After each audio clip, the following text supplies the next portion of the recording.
एका वकिलाच्या लेखणीनं त्याच्या कायद्याच्या आखणीनं आमच्या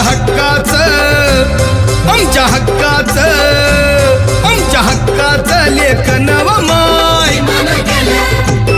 मग कुणी नाही केलं भलं व माय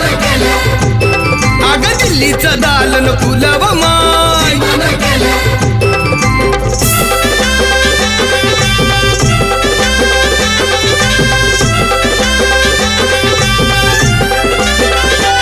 तुमच्या पोरानं शाळेत शिकावं आशाला जारीला मुकावं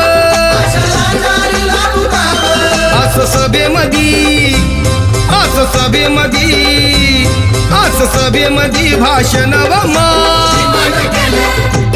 मग कुणी नाही केलं भलं